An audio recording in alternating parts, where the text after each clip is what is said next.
This is an inspiring true story about those who would not allow their spirits to be broken by the violence of bondage. No person is born a slave. They are put in bondage by another. Here is the graveyard of the Upper Dublin Friends meeting in Maple Glen, Pennsylvania. Buried in the space that looks open and empty are the earthly remains of people who died after fleeing from slavery more than 150 years ago, around the time of the Civil War. Throughout the 1800s, people caught while fleeing from slavery were returned to their owners and most likely to harsh punishment.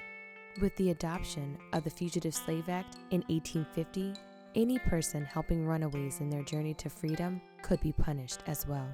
The Fugitive Slave Act of 1850. This law passed by Congress was a controversial law. It required if a slave did manage to make it to freedom, he or she could legally be handed back to slavery. This also made it dangerous for free blacks, especially children, to be kidnapped and enslaved. The Fugitive Slave Law raised the awareness of many northern whites to the evils of slavery. Canada and Mexico both became a haven for fugitive slaves because these countries refused to extradite runaways back to the United States. The Underground Railroad was not a real railroad. Runaways traveled in this secret way to get from the south of slavery to freedom in the north, in Canada or Mexico. They were helped by compassionate human beings of all races, both slave and free, who willingly took risks to help fellow human beings out of bondage. On January 1, 1863, President Abraham Lincoln enacted the Emancipation Proclamation, which legally freed the slaves in the Confederate South. On June 19, 1865, 2 years later, word finally reached the people of Galveston, Texas, that the Civil War was over. This date later was celebrated as Juneteenth. On December 6, 1865, the 13th Amendment to the United States Constitution abolished slavery in our nation. Abolitionists Hannah and Thomas Atkinson operated a station on the Underground Railroad here on this farm from 1852 to 1864. They were members of the Upper Dublin Friends meeting. Because of the need for secrecy, the people who died fleeing north had to be buried under cover of night. Gravestones were never placed in the graveyard to mark their presence. Today, neither their identity nor their number is known. Recently, in February 2013, a Quaker memorial service was held to remember these people and their struggle for freedom. Good afternoon, everyone. Welcome to Upper Dublin monthly meeting. My name is Dr. Sam Lemon, and I'm a Quaker, and I'm a member of Providence monthly meeting in Media, Pennsylvania. And I had the pleasure of attending here last week, and my friend Avis was kind enough to invite me back this week. It's particularly meaningful to me because I'm a descendant of runaway slaves who escaped their plantations in Virginia, and with the help of the Quakers and the Underground Railroad, made their way to Media, Pennsylvania in the mid-1860s, and my family's been there ever since. To paraphrase a quote from the book of Ecclesiastes, all slaves are descended from princes, and all princes are descended from slaves. And I think there's no more fitting tribute to the people who are buried, very brave people who are buried in the cemetery on the grounds of this meeting. According to the great scholar John Hope Franklin, during the time of the Civil War, there were about 4 million enslaved African Americans. Of that number, about 50,000 escaped from slavery. Now, that may sound like a lot, but that's actually less than 2%. So less than 2% of all the people who were enslaved actually made their way to freedom.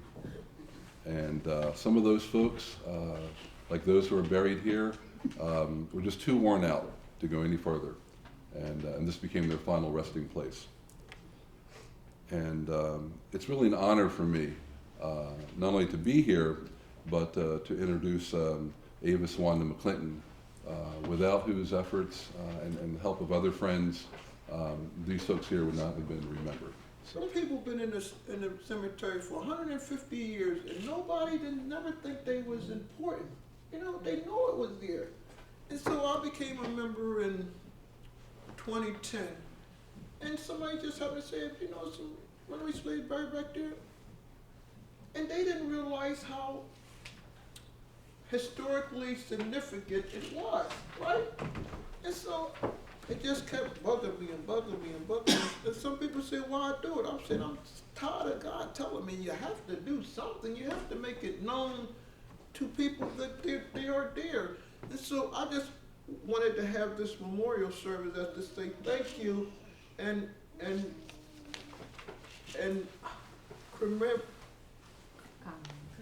commemorate the people as best we can in our time. This is the 21st century, and I'm using all the technology of the 21st century, so we can put some of the stuff into the archive of Black history. I would like to introduce Robin Young. She's a historic, and she helped me to get we put the application in for the historical markers. Just the blue things that be on the street. Well, I would want one out there to tell them that they're here. You know, make people know that it's here.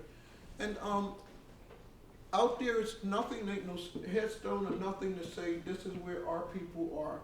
And so I wanted to get us together and say, let's do something about this. Let's honor our ancestors. For the young ones, when I started this, I said I wanted to be every race and intergenerational, from old to young. And I'm so glad the kids came today, because I'm doing this for you. Because history is already made, we're making history now, but we want it for the future.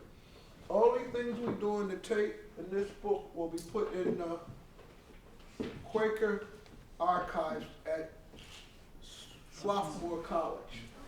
So if anybody, like somebody want to do a research paper or something, they'll see your name. You was here that day. And that's why it's important for me. Because we couldn't find nothing about the Underground Railroad. And you know, because that was against the law. So they had to destroy all the papers and everything. And this graveyard, we don't know how many men, women, or children, or even where they came from, or anything about it. So I just felt that it was time for us to do something about it. In the Quaker way, for a memorial service, you just stand up and talk with your heart. What do you feel about the new discovered slaves and not slaves, enslaved people? And what do you feel about coming here today to be a part of this wonderful thing? We're making history. One thing I can tell you, this many African American people been in here, you know, she laughing and she knows it's right. And I'm the first and the only member, and I've never been the first to nothing. They always put me, you know, so I'm just so happy you're here. You know, everybody. I don't care. You know what I'm talking about, right? Yes, I do. You know what I'm talking Yes, about. I do. Okay. The lady, it's a building down there, and that's the Upper Dublin Schools Administration Building. That was where Hannah and Thomas Atkinson did the Underground Railroad. Is there pictures up? Put their pictures up on there. You'll see them when y'all walk around. Well, Hannah told Thomas, it was the thee and thou stuff, and I don't know how to do that, so I'll just say, yo, Thomas, we want to do this, okay? He said, okay. So, I'm just nervous, y'all. When she came into her meeting, this meeting, all them years ago, 150 years ago, a lot of them didn't want to do it because most Quakers were slave owners. That's a myth that they did all this. It was only a little teeny bit of people that helped the runaway slaves. And that's why it's so precious here, because it's not many that could be found. And I found one, or one found me. I don't know which way to go. And I just thought that lady was wonderful lady, or just big words, because she was like 4'2" in size 2, but she took on the world. She took on the United States, the federal government, by doing this, and she ran it for 12 years. So I don't know how many you think passed away going through here. It could be 200, it could be 15. But we will never know. What really is the people at this meeting didn't think it was important enough to even do nothing. So I said, I'm going to do this. It took me 16 months to have y'all come here to prepare this place for y'all and to say goodbye. I would like, when y'all finish, that we would go out to the place where they at, and everybody, this what in my dreams, this what I had wanted, that everybody be silent. We go out there and we stand in the place that we know that they are, and we'll be standing for somebody. You don't have to say nothing, just stand there, and he's going to take one picture, and that'll say that we did something, and all that'll go in the archive to say we was here. This little light of mine, I'm gonna let it shine. This little light of mine, I'm gonna let it shine. This little light of mine, I'm gonna let it shine. Let it shine, let it shine, let it shine. Everywhere I go, I'm gonna let it shine. Everywhere I go, I'm gonna let it shine. Everywhere I go, I'm gonna let it shine. Let it shine, let it shine, let it shine. I'd like to say that I've been a friend of Ava's for over 30 years, and she has always done something for other people. In her own community of North Hills, she works in the soup kitchen. She has transported clothing to North Carolina, South Carolina, to help those who were in need over the years. She has worked in the Democratic Party. She has worked with children at the Upper Dublin Library and North Hills Library to establish books for those children living there. She's always doing something for somebody. And it is a great pleasure for me to be here today to help her to commemorate our ancestors who are buried in these grounds. I've been a resident of this community for over 32 years. My children have attended Upper Dublin High School and the lower schools. And never did anyone ever mention the fact that slaves were buried in this community. Right. And I thought it was just so wonderful for her to take on a task like she did, with so many obstacles in her way, in order to bring about what we as African Americans need to know about our ancestors. A lot of things when I was brought up were not told. My grandparents told very little about their problems when they were run out of Georgia. And so it's commendable that someone decided that people who are buried in these grounds are important enough to be remembered and to commemorate them for all the things that they did. I am grateful to be part of this today. I didn't really know exactly what it was that I was coming to. I knew it had something to do with the slaves, but I didn't really know the total significance of what we would be doing here today. It's so important that we know about our ancestors, because if we don't know from whence we came, we don't know where we're going. We're doomed to make the same mistakes, or not even to know the sacrifice that so many people made that we will be able to have all that we have today, that they died searching for freedom, that they were courageous enough to take the journey to come to a place where they believed they could be free, and even died in the process. We need to honor them. We need to understand that we didn't get here by ourselves, and we need to make sure that we know that we may not know their names, we may not even know their numbers, but we know that precious souls are in those graves that dare to be what they needed to be, free, that we could be free today. My name is Kenya. This is my 6-year-old son. We found out about this through the Amber Gazette, and we are happy to be here. My son is a little nervous. I also didn't know where we were coming, everything we were coming for, but I think it's great, especially for the little kids to be out here and see what happened and to learn a little more.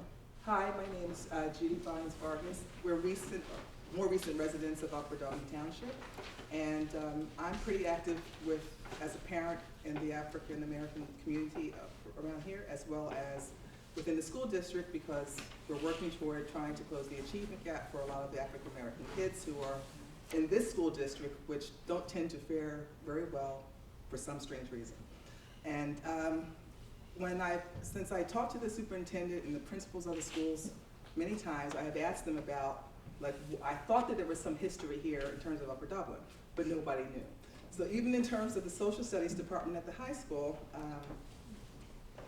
he as well didn't know. So I'm really honored to be here because my plan is to take this information back to the school district and talk to both Chuck Rittenhouse at the high school, as well as my kids go to Maple Glen Elementary, to see how they can incorporate some of this history that's right across the street into their curriculum. I think it's important that these people are not forgotten, and I think Upper Dublin as a whole needs to open up their eyes and be more willing to accept all people, and this is a good start to try to do that. My name is Helen Rose Baker. I'm a professional artist. I grew up in this town. I've been here 83 years. I knew that this church was here, but I never attended it, and I was amazed to find how many people who attend my church, the Amber Mennonite Church, who don't know that this place exists. Last week was the first time I was ever in the building, and the simplicity goes back to the same simplicity that the Mennonites have. I think maybe the difference between the two congregations, that the Mennonites never had slaves. They just had 100 children who did all of their work. I wasn't prepared to say anything, but I used to clean for my grandmother, and I loved it. Mom would say, go down and clean for Grandma, and I love that. You know what? And I'm a little old now, I can't do housework anymore, but I love that. And people used to think that, why are you doing that, that's demeaning, and I never felt that way. We are not what we do. And I've learned a great deal. I have worked for maybe 50 families in my life in various capacities. Babysitter, nurse, you name it, teacher. I've had a wonderful life, and I've learned so much. But when I went to my church and told them I came here last week, they said a Quaker church in Amber? So it's kind of amazing that it's been here this long and we haven't known about it. I came last week and I was late, so I decided to just walk around by myself. And I tell you, when I got to a certain part in that cemetery, there was a feeling in my gut that I couldn't describe. I've never felt that before. So this has been a wonderful experience, and I'm going to go on continue to talk about what happened here. I guess that's all. I'm so wonderful. You're a great MC. And so I'm going to continue to spread the word. People need to know this. Hello, my name is Thomas Garrett, and I want everybody to remember that name. That name was I first researched the name in high school. Thomas Garrett was Harriet Tubman's main financier that was responsible for, he was a Quaker, and he was responsible for the freeing of many black slaves. I started reading about his life, and he was traveling all over the country. He was an abolitionist, first degree, and the black community really responded to him. He was like such a powerful force that Harriet Tubman really gave him some really high marks. He was her main man for money or anything support that she might have needed.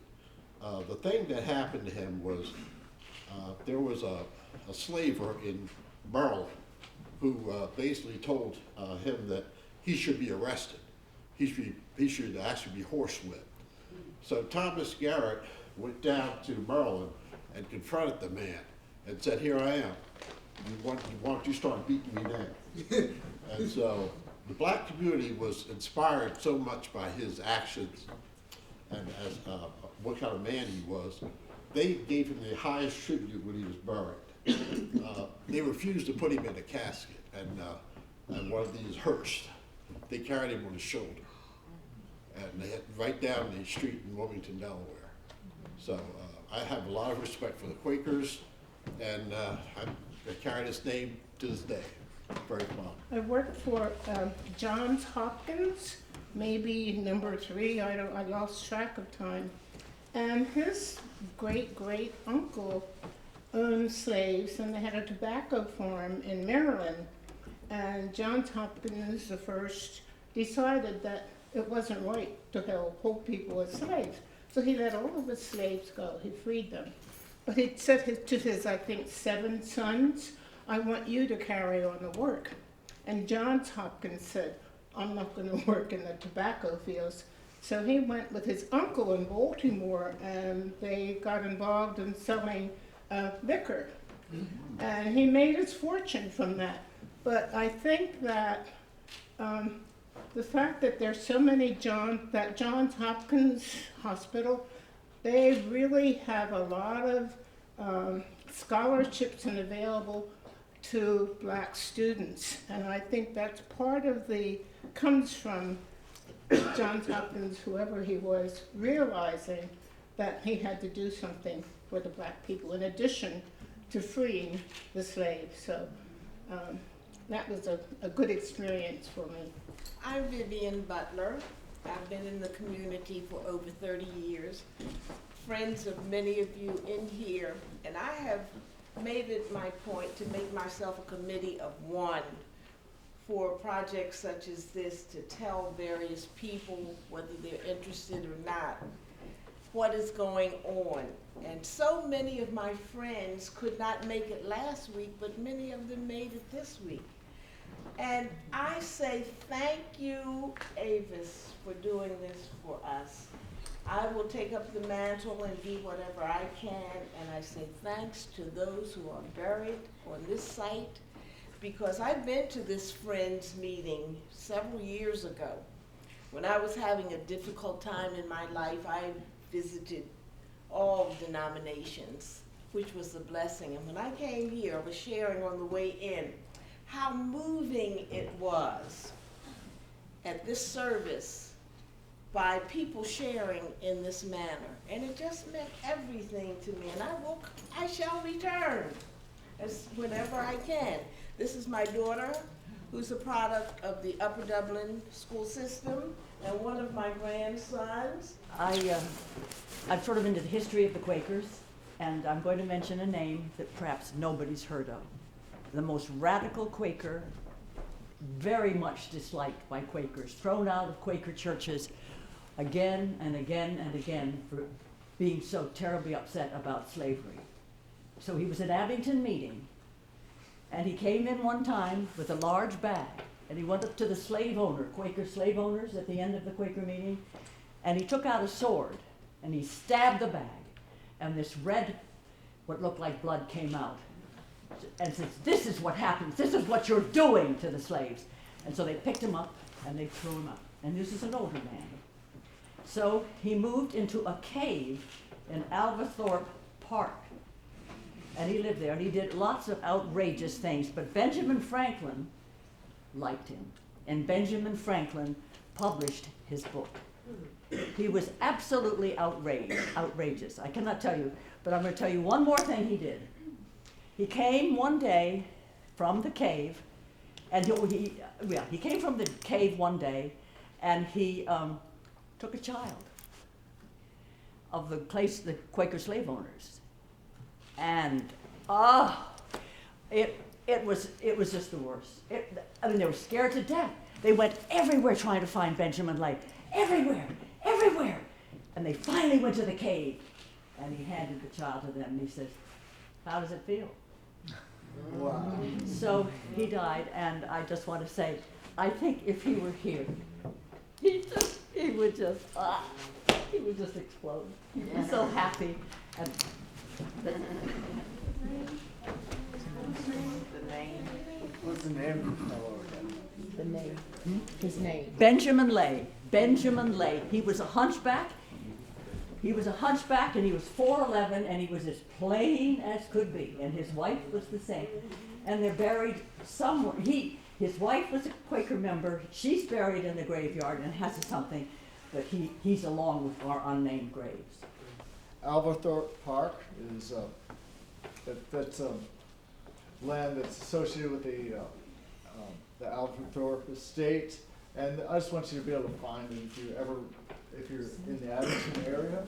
I'd like you to know that that is now the Abington Arts Center, and the fun thing about that land is it's open to the public officially 24 hours a day, 365 days a year, and so once in a while I'll go there in the middle of the night, go for a walk. And in any event, I'm just glad that we were able to make it from the Abington meeting, and it's a delight to be here. And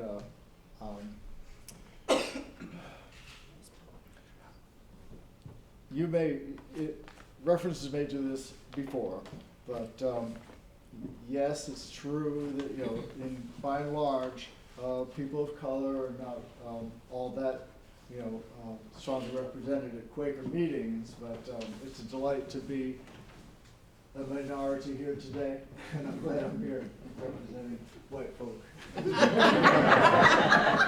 I really do need your help. I'm the only African American, born out of little, I was a colored girl, but now African American, a person of color, one of these things. Just the members in my meeting didn't think it was so important that they went to the state and asked them, could they bury people on top of them because they've been in there 150 years and they're not important and all that. And when I heard that, I just went ballistic inside my mind. And I need your help. I'm not playing, I'm not nothing. I need your help to preserve our ancestors' remains. And that is the real reason we are here today. I'm doing everything I can to protect them. Like Robin said, that marker. We did all the work for the marker, but it's going to go under Hannah Atkinson because we couldn't find nothing about black people. All that work, So I want to do something for us, for our people. And this is just the start of it. I want y'all to come back when we get the marker to say the benediction at the graveyard. Yeah. Is that the right word? Benediction. Right. It's for that. So I got it as far as I can go by myself. I just need a little bit more help to close it up. That's all I want y'all to know. And before I forget, the school district, they knew that building was a historical thing. They kept it quiet. They got a tour sheet to say it's an underground railroad, but when I went in there, and I'm a taxpayer, to look at it, all the places that was historically important for us, they didn't think so. They just just renovated it. Where you hide the slaves at. They didn't know it's nothing of us they didn't think was important. It's gone. You can go down and look at a building, but you just be looking at a building. We're not important. I'm making us important. As important as what you and others have done in commemorating the black slaves, ex-slaves, former slaves, freed people, self-freed people who were buried here. I think it's being done not just for black people, but for all people. Yes, yes. Hearing about the oppression of one group and what happens in that oppression, and commemorating these people who were forgotten. Helps others. The whole Black civil rights movement has echoed for other groups in America. Yes. And you see it cited, one group after another. The Japanese American community, who were oppressed in World War II and were sent to camps. They began their redress movement as a follow-on to all the efforts of the Black civil rights movement in the 60s. Other groups, and I heard one person recount how I think it was their parents, grandparents, who were former slaves, who they didn't talk much about their personal oppression. And that's very common. People oppressed who've gone through horrible experiences tend not to talk about it. And so the duty falls on the rest of us to try to articulate the terrible things they went through, to remind us all, to teach us all the lessons of what those terrible experiences have for us, so helps us to have a better future. The Germantown Friends Church on Germantown Avenue, we've often passed it, was the first church that called for the abolishment of slavery. And there is a document for that, and it was turned down. I think 2 or 3 people may have pushed for that, but nobody would support it. But that's a very little interesting church. You probably pass it and don't even realize what it is. But you can call and make an appointment and go in and see the table where that resolution to abolish slavery was written. So there are a lot of things that we can learn that are in this community, and I was excited to see that, and I don't think many people know about it. Again, it's a quiet little, simple building. My name is Wanda Robinson. Avis Wanda McClinton is my neighbor. Avis and I have known each other for 30-something years, since 1976. Last week I was here and I was really blessed and moved by the people that spoke from various different places. I wanted to stand up to say, many, many years ago, I used to travel up this road to go to a school called 3 Tons. We were busted from Sandy Run. There was a time when the kids on the bus said, "There's slaves buried over there." And I said to myself, nah, I'm coming out of an area of the city. There's slaves over there buried. There's a railroad. And I said, no way. I said to myself, never did I think 30-something years to this day that we're actually trying to make a difference and put a historical marker here at the Atkins family place. And I just commend Avis for taking a stand to want to make a difference in this community of Upper Dublin. And I really appreciate all the work that you have done throughout the community. Not only, I can name several many different things that you have done, even helping me with my family members. But I appreciate you and I thank you. And may God continue to smile heavens upon you. My name is Takashi, and I'm from Japan. And I have lived in this country for about 22 years because my wife Kitty is from New Jersey, and Kitty's family ancestors are from England. They are Quakers, and they escaped from England to New Jersey. Anyway, thank you very much, Avis, I'm very, very pleased and very honored to be here. And I have been listening to my wife for the past several weeks about Avis's struggles to make this happen up to today. And I'm very glad to see you today that you are yourself. That's the best thing for me to experience today. Thank you, Avis. My name is Dolores, and I've been a friend of Avis. I just can't go, almost like the teacher. But I would like to say that I've watched the wonderful things she's done, the trials and tribulations she's gone through, and how she always wants to help someone for some reason, all the time. And she's helped so many people that I know of. And she's been really kind to me too.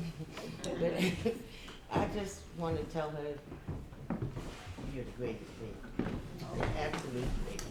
And I'm glad that I put you here, and I'm glad I know you. I came today with my mother to support her. She is a member of the Quaker Friends meeting house. And I grew up in this area. I went to high school here. I went to Temple up the street. I went to main campus and lived down the street from the Chestnut Hill meeting house. I never knew this was here. I had a friend who years ago lived across the street from the Plymouth meeting house. And there's a white building on the corner. It's a plain white stucco building. And you probably drive by it all the time. That is another stop of the Underground Railroad, for those that don't know that. A friend of mine used to live on the top building. And I remember going to visit her one night, and she said, "Do you hear that?" And I said, "No." She said, "Listen." And all of a sudden you could hear the shuffle of the feet of the people that pass through. And I say that because from time to time, people can hear things from the past. And earlier when we got here, we took a walk back there. And I felt the same thing you did. The souls that stopped here. And I think that it's a crime that people don't know what's in their own backyard. And I think it's a crime that voices aren't heard with things like that. And I've been very lucky to know some very helpful people in the state that can help you put this stone here if you need that help. Just from the work that I've done with the city and the state of Pennsylvania, I have those names for you if you need them to help you do what you need to do here. So thank you for inviting us. My name is Barbara Robinson, and I'm anything but a speaker, so it takes a lot for me to stand up here. But I'm here because I had family members and friends that were here last week, and they told me about this, and I was so upset that I wasn't able to go. And one of my friends said, "But I think she's going to do it again." I said, "Please let me know if she does." I don't know Avis, but I feel like I do from all the conversations that they told me about from her last week, how wonderful she is. Wait till you hear Avis, wait till you see Avis. So I feel like I know you even though I don't. But I don't have any influence. I grew up in Penn Glen, which is nearby. I don't have any influence. I don't know anybody that's special, but I have a mouth, I have hands, and I can do. So if any way at all I can help you, please contact me, please. I'm at the age where I grew up with Jim Crow. So just for me to be here, to be present, is such an honor. And it's just, I wish now that I had brought my grandchildren. But if it's ever possible for this to happen, they will come here with me if God lets me grants me to live long enough for this to take place. And I wish you the best. Thank you. We are soldiers in the army. We have to fight for although we have to die. We have to hold up the blood-stained banner. We have to hold it up until we die. We are soldiers in the army. We have to fight, although we have to die. We have to hold up the blood-stained banner. We have to hold it up until we die. Thank you. My name is June, most of the Gaskins, because Ava's didn't recognize me when I walked in, but she was in my first class when I taught in Upper Dublin. The second grade class it was. And I just want Ava to know how proud I am of you. And I hope you continue your journey. I hope God be with you and bless you. I am very, very proud of you. You see one of my students doing so well. You know what, last night I was out at an affair, and I came home, and for some unknown reason, when I turned on the television, it was the story of William Still. And I came today because Vivian Butler had called me last week and asked me to come, and I had something else to do, and she said, oh no, they're gonna do it again. And then I said, oh, I don't think I wanna do that tomorrow morning, I'm gonna sleep in. But I think when I saw the story of William Still last night on television, that meant for me to come out, get up and come out today and to hear about all the work and the fine job that you're doing out here. So keep up the good work. I'd like to thank you all very much for coming today and sharing in this worship.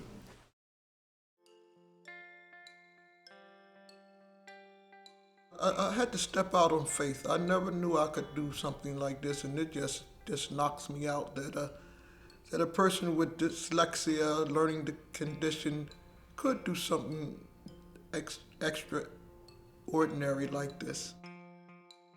I didn't know any other way to make others aware of it in a Christian way. From slavery, its legacy was racism, and racism, it's like a bear claws in all facets of American life. You can't go nowhere without racism rearing its ugly head. And I think that we need to bring that to light or discuss that so we can make America even stronger.